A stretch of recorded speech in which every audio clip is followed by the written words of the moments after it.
All right, time for the second part of my workout series. Last week I posted my pushing chain exercises. The second part of the workout that I do for the day is the flexion chain series, or anterior chain, abs, however you want to put it, the front side of the body. And this is a little bit of a routine that I do that's actually separate from the pushing workouts. I used to do them back to back, but I found that I just benefited if I did them in two little like mini workout sessions. So as you can see here, thrilling, exciting, crazy. Okay, it's just strap planks.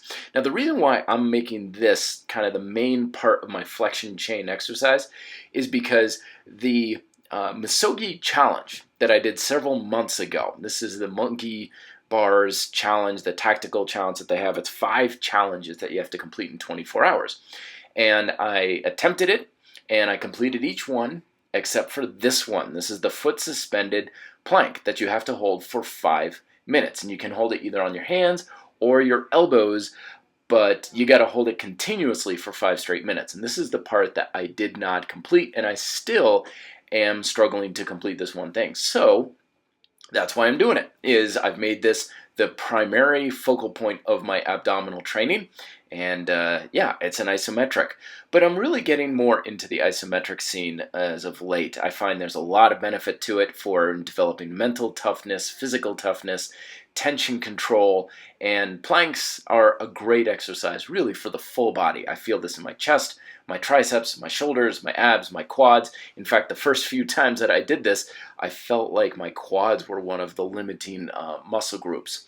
So you can see here things are starting to get a little bit tiresome. My back is starting to arch a little bit. That's a natural consequence of fatigue. Over time, I hope to have my back a little bit straighter and flatter, but as I tell everybody, you do any exercise long enough with enough reps and it's going to turn downwards. It's what I call technical erosion, which is the natural consequence of how your technique erodes under fatigue. But that's one of the beautiful things about calisthenics, is that when you have technical erosion, the risk of injury still usually stays relatively low. And there are exceptions, of course, like handstands and so on. But that's one of the great reasons why I love calisthenics, is when I would do a lot of heavy weighted exercises back in the day, fatigue would result, erosion, and with an external load, it doesn't matter if your technique falls, you still have a given amount of resistance. But with calisthenics, because your resistance is mirrored and attached to your technique goes down, your resistance goes down, it still stays relatively safe.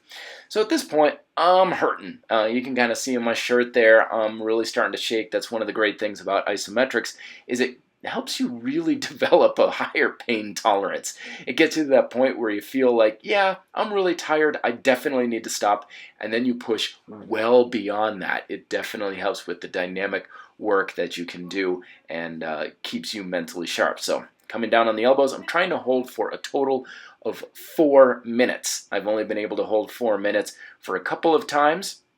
When I started doing this challenge, my Misogi, my max was 2 minutes and 30 seconds. So I've gotten a lot stronger. I've progressed quite a bit more in my ability to hold this plank, going from 2.5 minutes to 3 minutes, and hoping to get 5 minutes maybe this fall. But the other thing to consider too is I'm doing this after all my pushing movements. One of the things that I falter on is my arms get tired, my shoulders and my chest get really tired. So I'm sure if I was fresh, I'd be able to hold it a little bit longer. So maybe next time I should probably try this first and do my push chain exercises afterwards.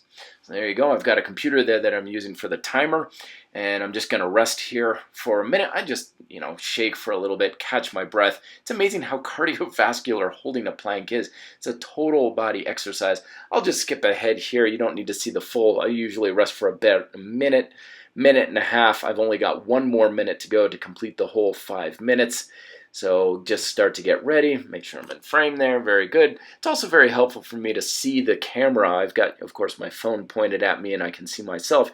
So I can make sure that, technique is here and there where my shoulders are.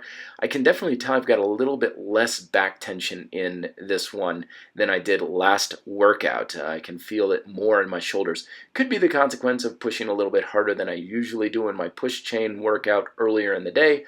but it could also be that my lats aren't turned on enough. You can kind of see the ridge on my scapula a little bit more protruding there, so probably a little more back tension. But here on the last minute, I can really kind of push. I'm making sure that I'm also flexing my shins. I'm using a suspension trainer. This is the Lifeline trainer we have at the gym, but I really always recommend when you do this type of thing, having a suspension trainer you can push your heels against. That allows you to dorsiflex your ankle, so that way you can get tension flowing through your shins, which flows into your quads, which flows into your hips, goes into your abs, then you're through into your back. So the whole thing works a lot better if you can push your heels against a handle. All right, there you go, 5 minutes down.